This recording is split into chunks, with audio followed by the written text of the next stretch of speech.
would like to send out a special thanks to Best Fiends for supporting The Trail Went Cold. Best Fiends is a unique and exciting puzzle experience unlike other puzzle games out there. Best Fiends updates the game monthly with new levels and events, so it never gets old. You can download it free on the Apple App Store or Google Play. This week's episode is also brought to you by Away. Away makes first-class luggage at coach prices that allow you to charge your phone on the go.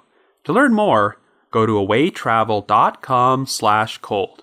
Plus, order by the end of the day on December the 15th to get free ground shipping with guaranteed free delivery by December 20th. Only applicable if you live in the US, EU, UK, Canada, or Australia. Enjoy the show. December 17th, 2006. Sydney, Australia. After spending the day with her family, 25-year-old Katrina Ploy drives away from her parents' house. Hours later, Katrina's abandoned car and some of her possessions are found next to an ocean cliff known as the Gap, but Katrina herself is missing. Katrina's body is found floating in Sydney Harbour on Christmas Day, but since there are no noticeable injuries, the evidence suggests she did not fall off the cliff and entered the water at another location. An investigation reveals a lot of complications in Katrina's life, including a secret relationship with another man, sexual harassment in her workplace, and rumors about links to organized crime, but there are no answers about how she died or who might have been responsible. After that, the trail went cold.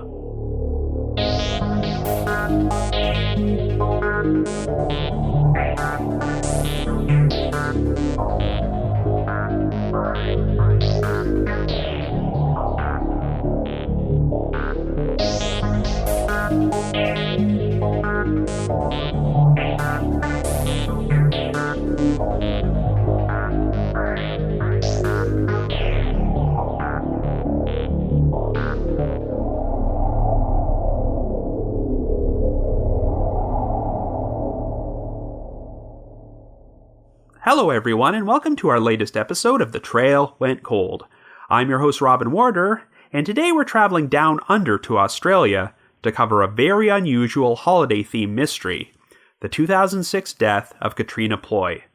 As you probably know, throughout the month of December, our podcast is covering cases which took place around Christmas time, and this is the sad story of a young woman who went missing before her body was found floating in the water on Christmas Day. Even though Katrina's vehicle and some of her personal items were found next to a cliff which was known for being an infamous suicide spot, the lack of injuries to her body suggested that she did not die as the result of a fall from a high place. The problem is that no one can say with 100% certainty how exactly Katrina died, though many suspected foul play and that someone else must have been involved.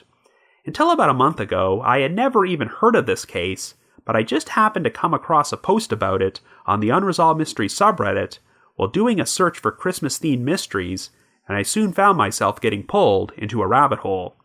It turned out Katrina's personal life resembled a soap opera, and there was no shortage of potential suspects with a motive to kill her, as she was secretly seeing another man, even though she had a boyfriend, and she was only days away from leaving a workplace in which she experienced a constant stream of sexual harassment. A coronial inquest would be held for this case, and the end result would be an open verdict, as there was insufficient evidence to point to any one suspect, or even prove that Katrina was murdered to begin with. But it's clear that something shady must have happened to her, so we're going to explore all the potential scenarios on today's episode. However, before we get started, just a quick reminder that The Trail Went Cold is a weekly podcast, which is currently available for download on several platforms, including iTunes, Stitcher, Google Play Music, and Spotify. So if you like this podcast, be sure to subscribe to it, and please leave us a rating or review on any of those sites to help spread the word.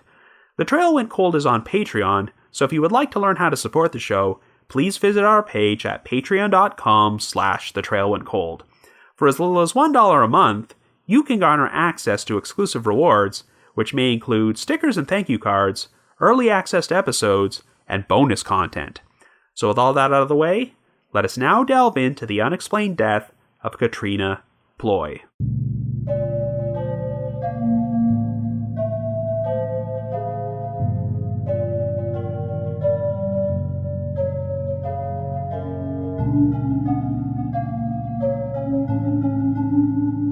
Our story begins in Sydney, Australia in 2006, and our central figure is 25-year-old Katrina Ploy, who has recently moved into a new apartment in the Parramatta suburb. After leaving school at age 15, Katrina landed a job at Bellinger Instruments, a defense contractor who overhauls and repairs instruments for the military, and she has been employed there ever since. It was here that she became involved with her 28-year-old boyfriend, Grant Milgate, who works as the company's IT director, and the couple have recently moved in together. On Sunday, December the 17th, Katrina spent the afternoon with her mother, also named Katrina, though spelled with a C, as well as her older sister, Tanya. They watched some horse races together at a track called the Hawkesbury Race Club before meeting up with Katrina's father, Peter, at their home in the Seven Hills suburb. Katrina told her parents that she had been doing some Christmas shopping and just purchased furniture and a widescreen TV for her new apartment. She made it sound like things were going very well with her boyfriend, Grant, and referred to their relationship as quote-unquote official. At around 5 p.m., Katrina said that since she had spent the weekend attending multiple Christmas parties, she was now feeling exhausted and wanted to head home. After climbing into her vehicle, a dark blue 1998 Hyundai Excel sedan, she said goodbye to her parents and drove away, but this turned out to be the last time they saw her alive. What happened to Katrina within the next several hours is unclear, but at around 1 a.m. on December the 18th, two men in the Watsons Bay suburb would come across Katrina's jacket, handbag, and cell phone lying near a safety fence located next to the Gap, an oceanside cliff which overlooked Sydney Harbour. Katrina's Hyundai Excel was found parked nearby, but Katrina herself was nowhere to be found, so she was subsequently reported missing. An unidentified man and woman had been seen walking on a path near the Gap shortly before Katrina's items were found.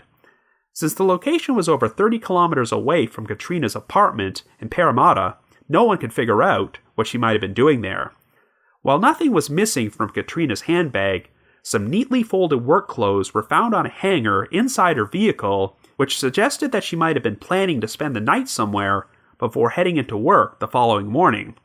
Katrina would remain missing for over a week, but at around 11:50 a.m. on Christmas Day, two men were fishing on a boat in Sydney Harbour when they discovered what appeared to be the body of a fully clothed woman floating in the water about 20 meters off Lady Bay Beach. The victim had become wedged in some rocks, and after the police were notified, she was soon identified as Katrina Ploy. It was initially suspected that Katrina might have taken her own life, as the Gap was known for being an infamous suicide spot where people would leap off the cliff to their death. However, a post-mortem examination revealed that Katrina had no broken bones, organ damage, or internal bleeding, and since the drop below was 40 meters, it seemed impossible that she could have fallen that far without sustaining any injuries. Furthermore, if she had fallen or was pushed off the cliff, her body likely would have landed on the rocks below, and the only way she would have reached the water is if she got a head start and ran towards the edge before jumping.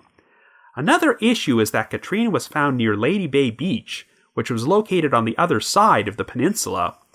This would have required her body to float north, even though the currents at Sydney Harbour flowed south. Therefore, it seemed likely that Katrina's body had entered the water at another location and that the scene at the Gap was staged.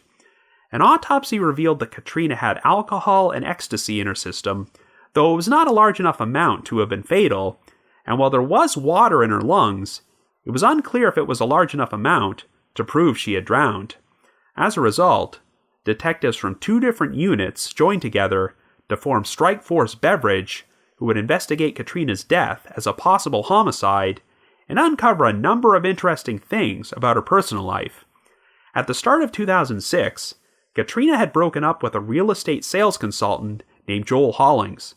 The couple had been in a relationship for 3 years and planning to get married, but after their breakup, Katrina started dating Grant Milgate, who also happened to be Joel's best friend. It would also turn out that Katrina had told some of her friends that she faced constant sexual harassment, both verbal and physical, at her employer, Bellinger Instruments.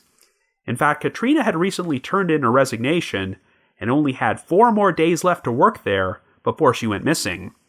While the company denied these harassment claims, Grant Milgate, who was also employed there, confirmed that the allegations were true and that a number of co-workers had groped Katrina at the office Christmas party, which took place on December the 15th. Grant claimed that the experience left Katrina traumatized, and one particular co-worker sexually harassed her for years.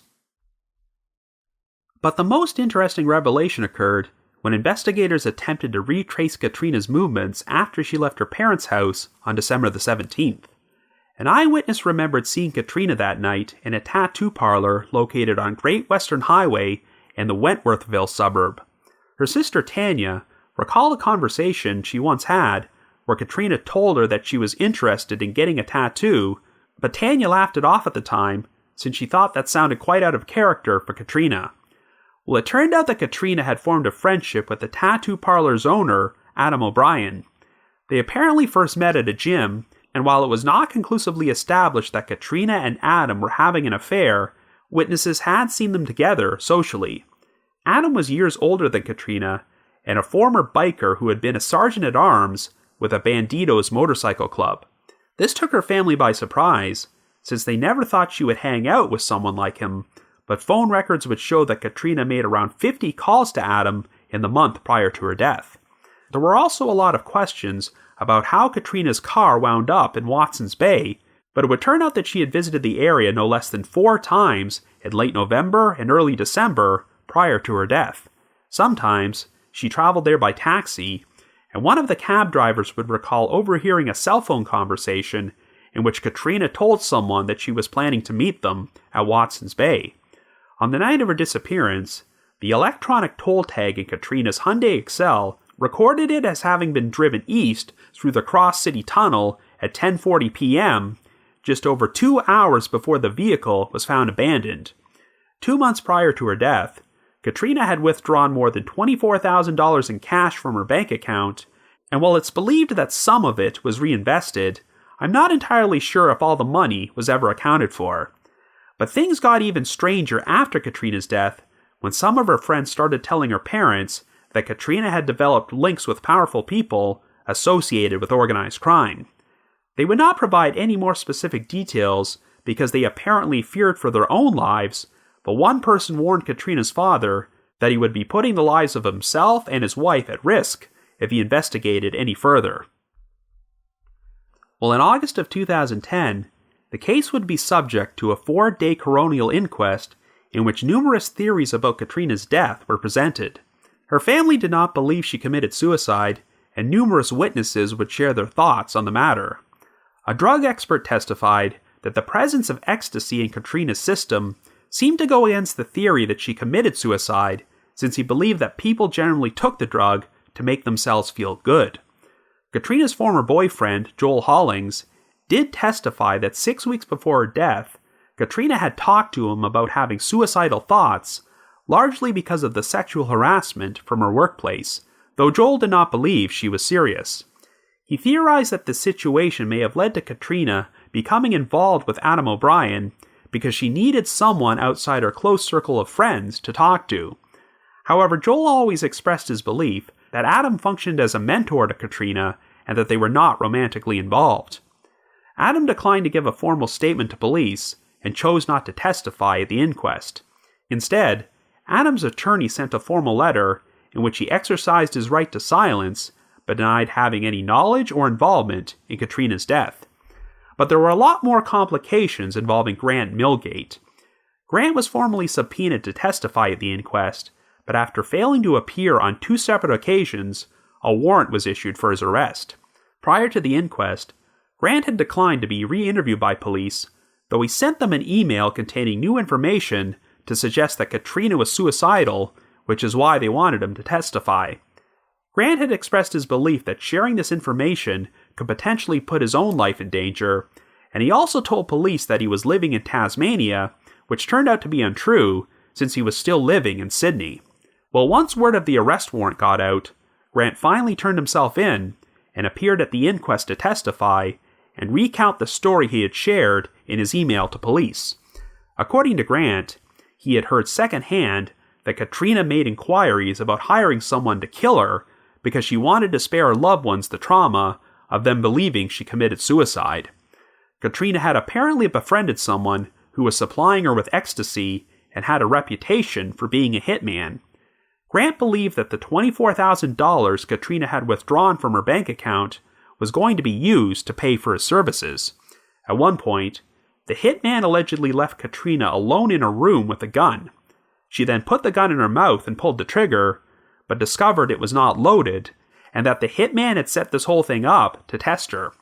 Grant also admitted that he and Katrina had taken ecstasy together on December the 16th, the night before she disappeared.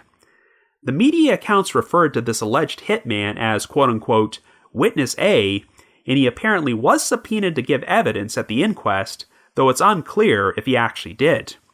After the inquest concluded, Deputy State Coroner Paul McMahon returned an open verdict. He felt there was insufficient evidence to rule Katrina's death a suicide, but he could not completely rule it out either. McMahon was certain that she was not killed by a fall from the cliff, but could not conclude that she had drowned. While McMahon believed that the circumstances of Katrina's death were suspicious, he did not feel there was enough conclusive evidence that foul play had taken place, though he ultimately recommended that Strikeforce Beverage keep the investigation active. In 2016, on the 10th anniversary of Katrina's death, the New South Wales government offered a $100,000 reward for information, but even though the investigation is still ongoing, there's still no answers about what actually happened to Katrina Ploy. So I guess you could say, the trail went cold. But before we continue, we would like to take a moment to thank our sponsor, Best Fiends. My biggest passion might be true crime, but even I require the occasional break. So when I need a mental palate cleanser, my go-to refresher is Best Fiends. But the good news is that it also engages my brain the same way putting together an episode of this podcast does. Since I deal exclusively with unsolved cold cases, which are often massive jigsaw puzzles, the second half of each episode involves attempting to put the pieces of the puzzle together to figure out what might have happened. Well, Best Fiends is similar in that it contains a story which involves solving puzzles that really engage your brain. And while some of the puzzles are challenging, one of the best things about it is that it's a casual game anyone can play, and it's even made for adults. You can spend as much or as little time as you'd like in the game. Most of the characters are cute bugs, while the antagonists are not-so-cute slugs. In addition to the challenging and fun puzzles, Best Fiends also has a nice visual design with very bright, vibrant colors to keep you engaged. It's a very handy companion during my commute to my day job. The last time I did an ad like this, I had managed to make it through nearly 20 levels, and I'm pleased to say that ever since then, I've finally made it past level 100. If any of you listening are Best Fiends fans, feel free to share your own progress in the game with me via social media. Best Fiends treats the game like a service for their players because it does not require an internet connection and you can play it anywhere, even while traveling. So engage your brain with puzzles and collect tons of cute characters too. Trust me, with over 100 million downloads, this 5-star rated mobile puzzle game is a must-play. So download Best Fiends for free on the Apple App Store or Google Play. That's friends without the R, Best Fiends. And we also have a second sponsor on this episode, Away. Traveling during the holidays can be a stressful experience, but Away can make every trip a lot more seamless. Away makes affordable, high-quality suitcases that are not only ideal for packing, but also give you the option to charge your phone. They come in a variety of colors and 4 sizes: the carry-on, the bigger carry-on, the medium, or the large. Away has designed the perfect suitcase to make your travel experience stress-free. The carry-on bags feature 2 USB ports and a high-capacity battery that allow you to charge multiple devices on the go, such as phones, tablets, and laptops, so you'll never have to worry about a dead phone or fighting for an outlet at the airport. Even when I'm traveling, I get a lot of usage of my phone by posting updates on social media, and I'm always working on material for my podcast on my laptop, so you can imagine I'm very grateful to have a suitcase in which I can charge my devices. They're also theft-proof, with a TSA-approved combination built in to keep your belongings safe. The carry-on sizes are compliant with all major US airlines while maximizing the amount you can pack, and they're very easy to carry up and down stairs because they're so lightweight. They also come with a lifetime warranty, so if anything breaks, Away will fix or replace it for life. As you well know, the holidays are always the most crazy time to travel, but away will make the experience a lot easier. So to learn more, be sure to visit awaytravel.com/cold. Plus, order by the end of the day on December 15th to get free ground shipping with guaranteed free delivery by December 20th. Only applicable if you live in the US, EU, UK, Canada, or Australia. For additional last-minute holiday shopping details, check out the Away website. Again, that's awaytravel.com/cold. Thank you, and enjoy the rest of the episode.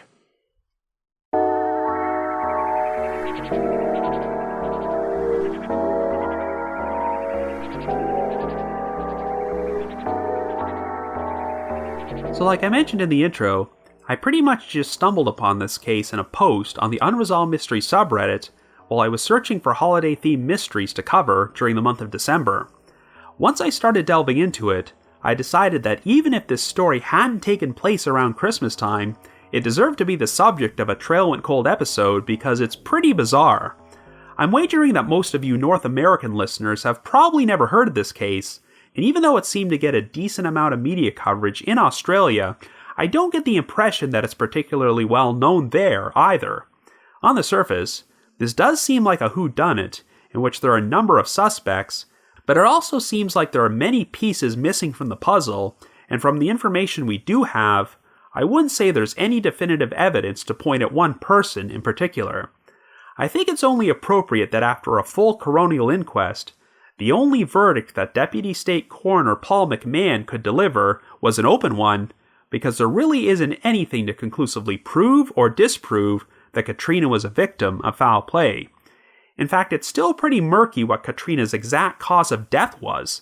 The exact wording in most articles about McMahon's verdict is, quote-unquote, he could not conclude that she drowned.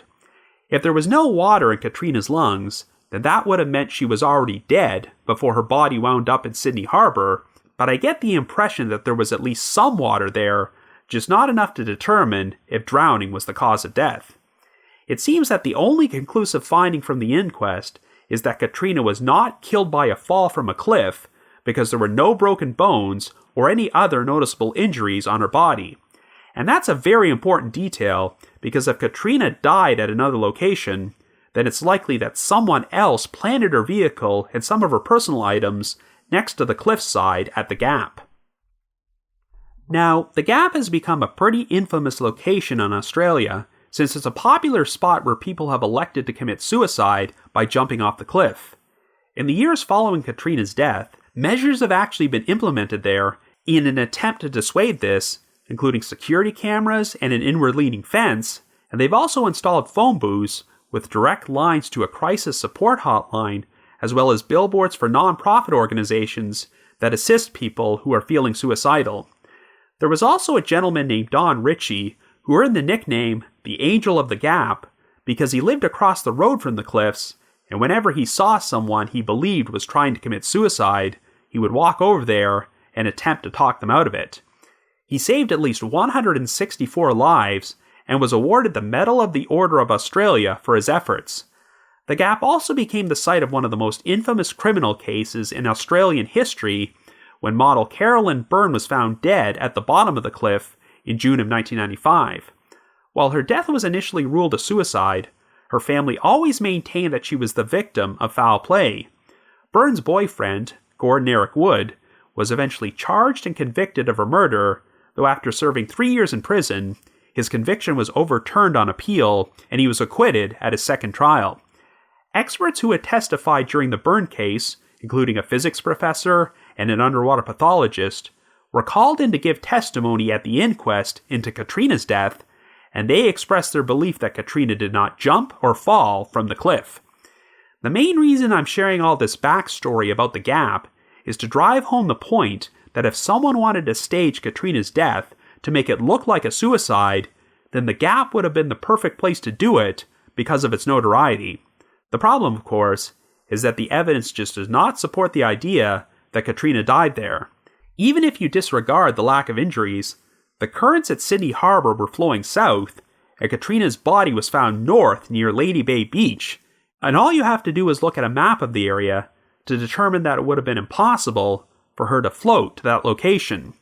The only way Katrina's death could have been a suicide without the involvement of others is if she abandoned her car and personal items at the Gap and walked to Lady Bay Beach, which is theoretically possible since they're just over a kilometer apart. But I think it makes a lot more sense if Katrina died elsewhere and another person planted her car and her possessions there. So before we analyze this any further, I think we should provide a recap of all the potential suspects. There's Katrina's boyfriend, Grant Milgate, who seemed to become less cooperative as the investigation went along and tried to avoid testifying at the inquest. There's her former long-term boyfriend, Joel Hollings, who happened to be Grant's best friend when Katrina got together with him. We have the tattoo parlor owner, Adam O'Brien, who used to be a member of an outlaw motorcycle gang and spent a lot of time with Katrina in the month prior to her death. We have allegations that Katrina was the victim of constant sexual harassment at her workplace, and apparently there was one coworker who was particularly obsessed with her. And we also have a lot of hearsay from Katrina's friends and family that she allegedly had links to some organized crime figures which may have put her life in danger. So let's try and figure out how the pieces of this puzzle fit together and start off by exploring the timeline on the day of Katrina's death. Before she went missing, Katrina had spent the afternoon of December the 17th with her family, and in spite of all this drama in her personal life, it seems like she gave them the impression that everything was normal and there were no obvious warning signs that anything was amiss. She left her parents' home at 5 p.m., and her reasoning for not staying longer was that she was tired from having gone to multiple Christmas parties over the weekend. The implication seemed to be that she would go straight home, but it seems like this wasn't the case, since Katrina was allegedly seen at Adam O'Brien's tattoo parlor later that evening. A very important detail is that Katrina's work clothes were found on a hanger inside the trunk of her car. It's unclear if she went back to her apartment to get these clothes, or if they were in the trunk the entire day, but this suggests that Katrina was planning to spend the night elsewhere before going straight to work the following morning. And since Katrina was seen at the tattoo parlor, you can easily surmise she was planning to stay with Adam. I know that alcohol and ecstasy were found in Katrina's system, but was not believed to have contributed to her death.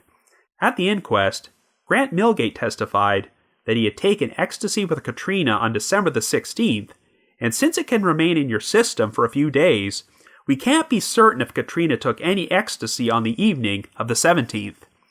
Other than the sighting of her at the tattoo parlor, the only other record of Katrina's movements is the electronic toll tag inside her car, which recorded that she drove east through the Cross City Tunnel at 10:40 p.m., though we can't be 100% certain if she was behind the wheel at that time. But let's look at the geography here. Katrina was living in the Parramatta suburb of Sydney, and her parents' house was located in the Seven Hills suburb. Adam's tattoo parlor was in the Wentworthville suburb, which is just over 6 kilometers southeast of Seven Hills and 4 kilometers west of Parramatta. But Watson's Bay, the suburb where Katrina's body and vehicle were ultimately found, is over 30 kilometers east from where she lived, right next to the Pacific Ocean. Therefore, it would make sense for her to be driving east through the Cross City Tunnel, but the big question is, what would she have been doing there in the first place? Well, we have numerous witnesses who reported seeing Katrina in the Watson's Bay area on multiple occasions in the weeks prior to her death, and one cab driver who recalled overhearing a cell phone conversation in which Katrina told someone to meet her in Watson's Bay. So it seems like she had a familiarity with the area and probably had a reason for traveling there voluntarily on the night she went missing, but it's unclear why. Now, there are a lot of unanswered questions about Adam O'Brien, since he has never done any interviews for the media, made a formal statement to police, or testified at the inquest. We do know that he was a sergeant-at-arms for one of the chapters of the Banditos Motorcycle Club, which meant he would have been responsible for ensuring that the bylaws and rules of the club were not violated, and it was one of the highest-ranking positions. The Banditos are definitely considered to be an outlaw biker gang who have been involved in their fair share of criminal activity, though I've never seen any confirmation that Adam himself had a criminal record. Even so, it sounds like Katrina's family did not believe she was the type of person who would associate herself with someone like Adam, or even frequent a tattoo parlor. Even though Katrina apparently expressed interest in getting a tattoo, I haven't read anything to indicate that she actually went through with it. The story goes that Katrina originally met Adam at a gym, and while it's never been confirmed with 100% certainty if they started an affair together, I'm sure it's easy to assume so, given that she called him no fewer than 50 times in the month prior to her death. While Adam's tattoo parlor was located in Wentworthville, it's never been revealed where exactly he lived, but if it was Watson's Bay, then that might account for all the unexplained trips Katrina took there. She may have met Adam at the tattoo parlor on the evening of December 17th and was planning to spend the night with him after the business closed, but for some reason she wound up dead, and Adam responded by tossing her body into Sydney Harbour and leaving her car and personal items at the Gap to stage a suicide scene. Under normal circumstances, this might be the most logical explanation, but there are far too many other complications in this case. It seems that Katrina may have been caught in a love triangle with Adam and her current boyfriend, Grant Milgate, but perhaps you could even call it a love rectangle if you include her previous boyfriend, Joel Hollings. Like I mentioned earlier, Katrina had been with Joel for 3 years, and they were planning to get married at one point until they broke up, and Katrina started dating his best friend. That's the type of thing which would give Joel a potential motive for murder, but I don't know any specific details of how their relationship ended. It would be one thing if they broke up because Katrina was cheating on Joel with Grant, but if it was an amicable breakup and Katrina decided to start dating Grant, then this wouldn't be that unusual since Katrina probably knew him well through her relationship with Joel. Now, a curious detail I read in one of the articles about the coronial inquest is that a former partner of Katrina's had seriously assaulted her in 2003 and punctured her car tires on multiple occasions. Unfortunately, there's no further information available about this, so it's unclear if this former partner was Joel or another man Katrina had been involved with before she started dating Joel. Whatever the case, it doesn't sound like there were any issues with Joel cooperating with the investigation or testifying at the inquest. Joel claimed that 6 weeks prior to her death, Katrina had expressed having suicidal feelings to him, so it sounds like they were still keeping in touch in spite of the breakup. But it's interesting how Joel pushed forward the idea that Katrina was spending so much time with Adam because she considered him a mentor, not a secret boyfriend. Well, in a weird way, this idea does make a bit of sense. I don't know Adam's exact age, but he was apparently much older than Katrina, and while it's possible their relationship did evolve into something romantic, Katrina may have initially befriended Adam in order to help her deal with issues in her personal life. According to Joel, the reason Katrina was feeling suicidal was because of the constant sexual harassment at her workplace, Bellinger Instruments, which left her traumatized. What's crazy is that Grant Milgate confirmed how bad the harassment was, and even shared that Katrina was repeatedly groped at the company Christmas party 2 days before her death, yet he also happened to work there as the IT director.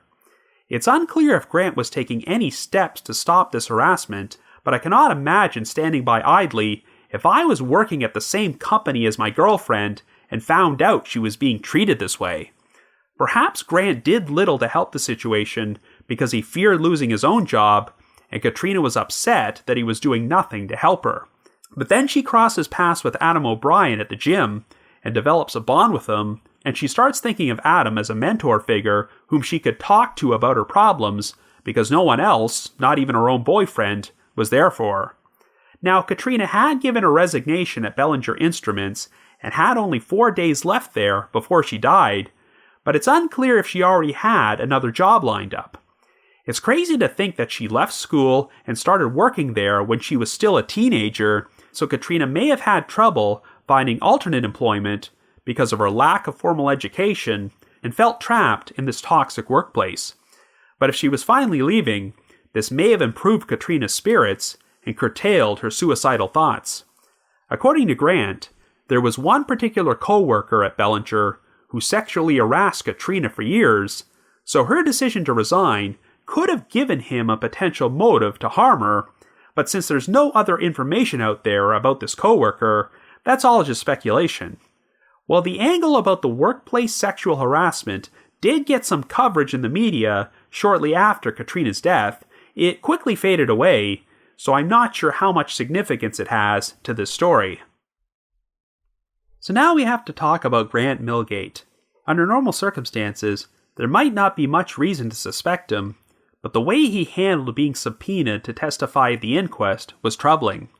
He sends an email to investigators outlining a bizarre scenario where Katrina paid someone to kill her, lies about where he was living in order to make it difficult to find him, and he only decides to testify after a warrant was issued for his arrest. To recap, Grant's story is that Katrina wanted to take her own life, but didn't want her friends and family to live with the burden of knowing she committed suicide, so she wanted to make her death look like a murder. So she planned to pay her ecstasy dealer, an alleged hitman, to kill her, but then it led to this odd situation where he left Katrina alone in a room with a gun, and when she tried to shoot herself, the gun turned out to be empty, and this guy told Katrina he was testing her. Okay, and then what? If Katrina wanted to kill herself so bad, then why didn't they go through with it? Because the circumstances of how Katrina eventually died resembled a murder staged to look like a suicide, not a suicide staged to look like a murder, which is what Katrina apparently wanted. I'm not exactly sure how Grant found out about this story with the hitman, but he says he heard it secondhand, and his justification for not testifying about it was that he could be putting his own life in danger. Whatever the case, it doesn't sound like anyone really believed this story, so if Grant had some involvement in Katrina's death, perhaps he fabricated the whole thing in order to plant the seed that Katrina was suicidal and planned to take her own life. The most obvious motive for Grant wanting Katrina dead is if he found out she was having an affair with Adam, prompting him to kill her. But it's unclear if Grant had an alibi on the night she died. Both he and Katrina lived together in the Parramatta suburb of Sydney, but we don't know if Katrina made it back to her apartment after she left her parents' house. If Katrina did make it home, then theoretically, Grant could have killed her, used Katrina's car to transport her body to Watson's Bay, dumped her body into the harbor, and then abandoned her car and personal belongings next to the gap, though that doesn't explain how Grant would have been able to make the 30-kilometer trek back home. The big issue is that we have a window of around 8 hours in which Katrina's whereabouts are unaccounted for, aside from a sighting of her at Adam's tattoo parlor in Wentworthville, so I have no idea if she would have crossed paths with Grant that night. The fact of the matter is that Katrina was seen in the Watsons Bay area multiple times in the month prior to her death, even though she lived quite a distance away. And for all we know, Grant didn't have any idea Katrina made those trips there until after her death. I know a cab driver overheard Katrina speaking to someone on her cell phone about meeting them in Watsons Bay, but if investigators checked cell records to see who she was talking to during that call, I don't believe they've ever revealed so. But I definitely think there's significance to Katrina's body being found in Watsons Bay and has to be connected to her previous trips there. Now, as absurd as Grant's story sounds about Katrina hiring a hitman to kill herself, she did withdraw over $24,000 in cash from her bank account prior to her death, and while I read one source which stated that some of the money was reinvested, I'm not sure it was all accounted for. Grant suspected that Katrina was going to give that cash to the hitman, but $24,000 seems like an awful lot of money to pay someone for what sounds like the easiest job ever. If the money wasn't connected to this, then why did Katrina withdraw it in the first place? There are also a lot of questions about this alleged hitman, who also was apparently supplying Katrina with ecstasy. Because certain aspects of the inquest had to be kept secret from the public, he has only been referred to by the media as Witness A, and while he was subpoenaed to testify, I couldn't find any information about what he might have said. It's tempting to think that the hitman might have been Adam O'Brien, but since Adam declined to testify, I think the hitman might have been an entirely different person. It's also worth noting that there are rumors that Katrina's death was somehow connected to powerful figures from organized crime, and her father claimed he was warned that he could be putting his own life at risk if he dug too deeply into this. It sounds like this angle is nothing more than hearsay, but given that Adam used to be affiliated with an outlaw biker gang, and Katrina had been spending a lot of time with him, Who's to say that Adam would have known some organized crime figures and dragged Katrina into that world? But there's one more final angle I haven't even explored yet. Some of the cab drivers who drove Katrina home from Watson's Bay in the weeks prior to her death claim they picked her up at the HMAS Watson Naval Base, which is located very close to Lady Bay Beach.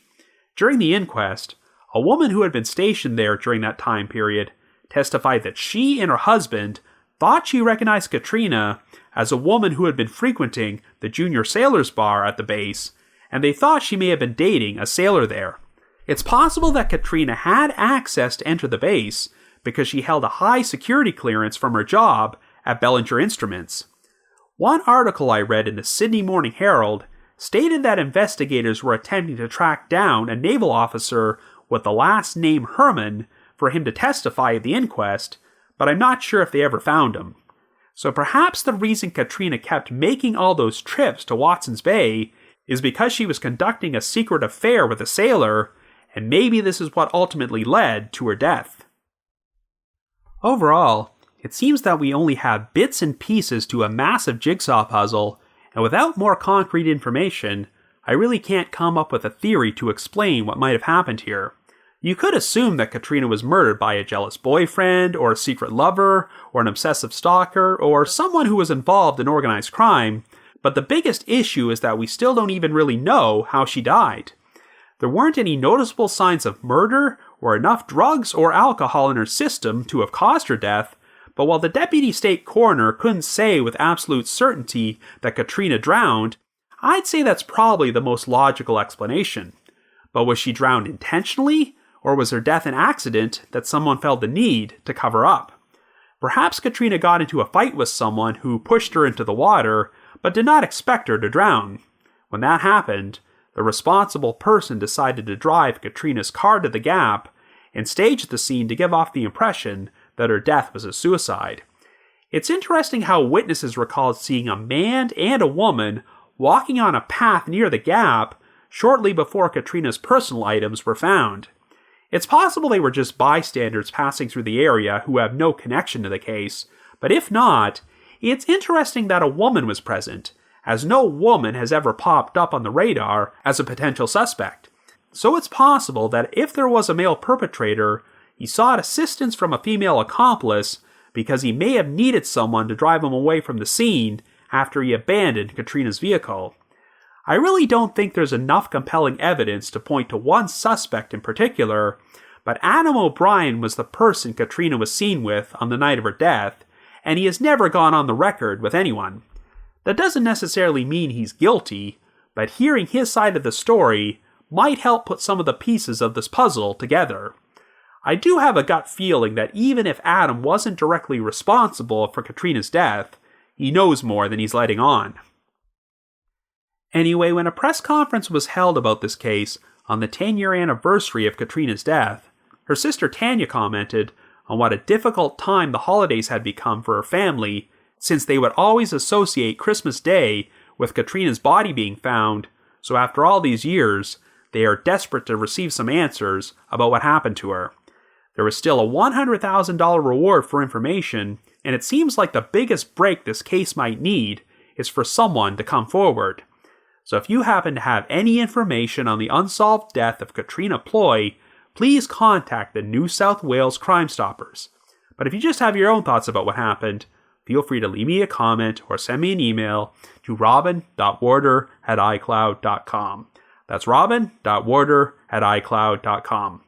Another reminder that The Trail Went Cold is on Patreon, so please visit patreon.com/thetrailwentcold to learn how you can support our podcast and become eligible for some pretty neat rewards.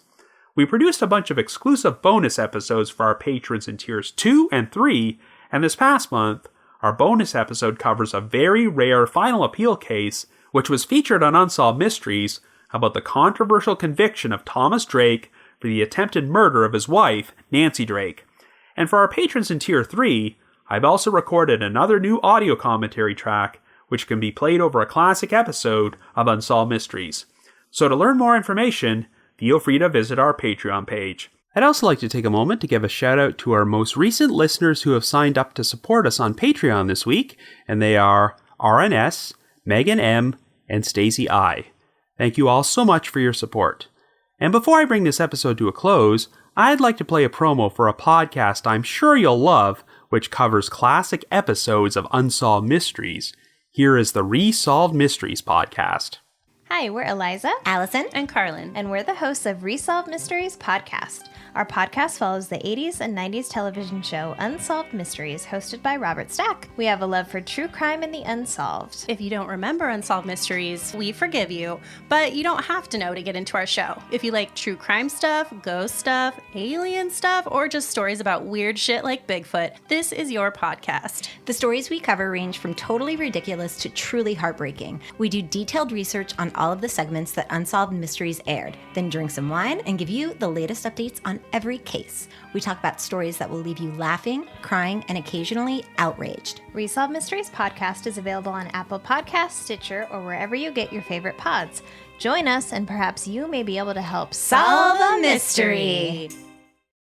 I also just wanted to give another shout out to my supporters at the Unsolved Mysteries message board at the Sitcoms Online forum and the Unresolved Mysteries subreddit, where I originally learned about this case. I need to provide a big thanks to McGill Foote, who edits and assembles this podcast together for me, and Vince Nitro, who composes the eerie music you hear on every episode. If you haven't already, you can like us on Facebook, follow us on Twitter, or leave us a rating or review on iTunes, Stitcher, Google Play Music, or Spotify. Anyway, I just wanted to make an announcement that we will be releasing another holiday-themed episode next week as scheduled, but the Wednesday after that is Christmas Day, so we're going to take that week off.